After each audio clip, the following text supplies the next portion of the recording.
सुनकर देखो सुनकर देखो सुनकर देखो जी। ममता राहुल मोदी बोले, लिखे जितेंद्र जी।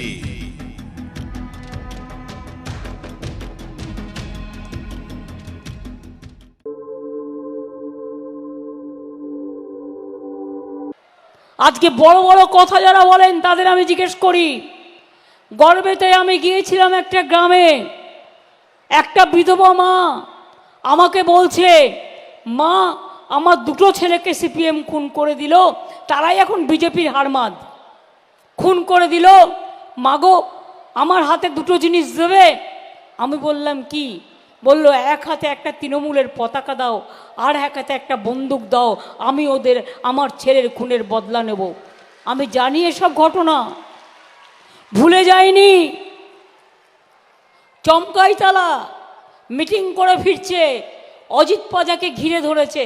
অজিত পাজা তখন মিনিস্টার ছিল। আমি দৌড়ে গেলাম, দেখি চারিদিক দিয়ে গুলি চলছে। কেশপুরে আমাদের মিটিং ছিল, মিটিং থেকে ফিরে আসতে গিয়ে শুনলাম সব গাড়ির কাজ ভেঙে দিয়েছে, সব মানুষের মাথা ফাটিয়ে দিয়েছে। আমি আবার দৌড়ে গিয়েছিলাম। কি সাংবাদিক বন্ধুরা, আমি নিশ্চয়ই মিথ্যে কথা বলছি না। আমার ডাউন মেমারি লেন থেকে কিছু কিছু কথা বলছি মানুষকে মনে করিয়ে দেওয়ার জন্য। লালগড়ে গেছি, 4 ঘন্টা আমার জঙ্গলে গাড়ি আটকে রেখে দিয়েছে। নেতাইতে কিভাবে খুন করা হয়েছে, আর সেই সিপিএমের হারমাদরা আর বিজেপির সবচেয়ে বড় ওস্তাদ হয়েছে। এই মিদনাপুর একদিন কাঁদত, পুরুলিয়া কাঁদত, রূপসী বাংলা কাঁদত, ঝাড়গ্রাম কাঁদত, বাঁকুড়া কাঁদত। মানুষের রুজি রোজগার বন্ধ হয়ে গিয়েছিল, মুখের হাসি উড়ে গিয়েছিল। আর আজ স্কুল হচ্ছে, কলেজ হচ্ছে, হাসপাতাল হচ্ছে, রাস্তাঘাট হচ্ছে, বড় বড় বাড়ি হচ্ছে, বড় বড় মার্কেট হচ্ছে, বড় বড় দোকান হচ্ছে, মা বোনেরা কাজ করছে। এর থেকে বেশি আর কি চাই?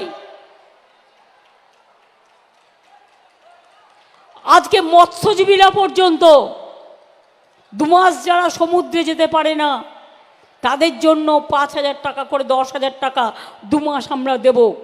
আমরা সেই পরিকল্পনা করেছি। যারা কৃষক তাদেরও আমরা বছরে এমনিতে 10,000 টাকা করে দিই, যার 1 একর জমি আছে, আর যার 1 কাঠাও আছে তাকেও কিন্তু আমরা 4,000 টাকা করে দিই। একটা কৃষক বন্ধু মারা গেলে তার পরিবারকে 2 লাখ টাকা করে দিই। এখন থেকে মনে রাখবেন, তাঁতিরা কেউ মারা গেলেও, আশার কেউ মারা গেলেও কর্মরত অবস্থায় যদি আমার আইসিডিএসেও কেউ মারা যায়, আমার শ্রমিক বন্ধুরাও কেউ মারা যায়, তাদের পরিবারও 2 লক্ষ টাকা করে পাবে। লক্ষ্মীর ভাণ্ডার আজকে মডেল হয়ে গেছে। আমরা বাংলা যখন করেছিলাম কেউ ভাবতে পারিনি।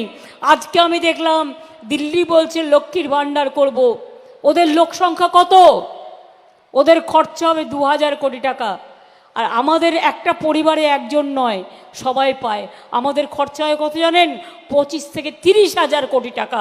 তার কারণ অন্যান্য রাজ্য ছোট আর বাংলা অনেক বড় রাজ্য। বাংলায় কিছু করতে গেলে টাকা বেশি দিতে হয়। লক্ষ্মীর ভাণ্ডারের মা বোনেরা কোথায়? যারা কষ্ট করে এসছেন মা বোনেরা কোথায় লক্ষ্মীর ভাণ্ডারের? মনে রাখবেন, এপ্রিল মাসের 1 এপ্রিল থেকে আপনাদের বাজেটের সিদ্ধান্ত নেওয়া হয়েছে, নোটিফিকেশন হয়ে গেছে। যারা 500 টাকা পেতেন এপ্রিল থেকে 1,000 টাকা করে পাবেন, আর যারা 1,000 টাকা পেতেন তারা 1,200 টাকা করে পাবেন। আর সারা জীবন বেঁচে থাকবেন, সারা জীবন এই টাকাটা পেয়ে যাবেন। তার কারণ আপনাদের এটা ভবিষ্যতের গ্যারেন্টি।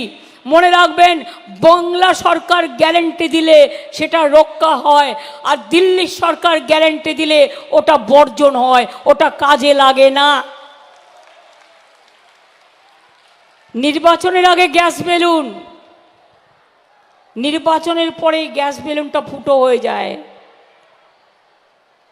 ওদের জিজ্ঞেস করুন, ওহে নন্দলাল 1000 টাকার গ্যাসে ফুটছে বিনা পয়সার চাল। কোথায়? একদিন বলেছিল বেটি বাঁচাও বেটি পড়াও, কেউ পায়নি।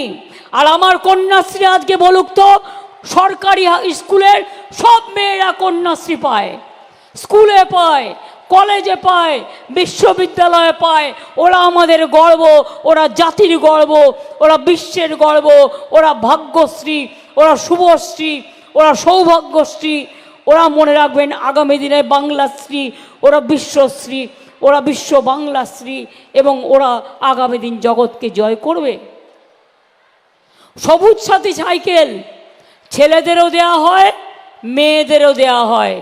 আদিবাসীও পায়, তপশিলীও পায়, সংখ্যালঘুও পায়, খ্রিস্টানও পায়, লোধাও পায়, সবরও পায়, বাউরিও পায়, বাগদিও পায়, মতুয়াও পায়, রাজবংশীও পায়, ছেলেরাও পায়, মেয়েরাও পায়।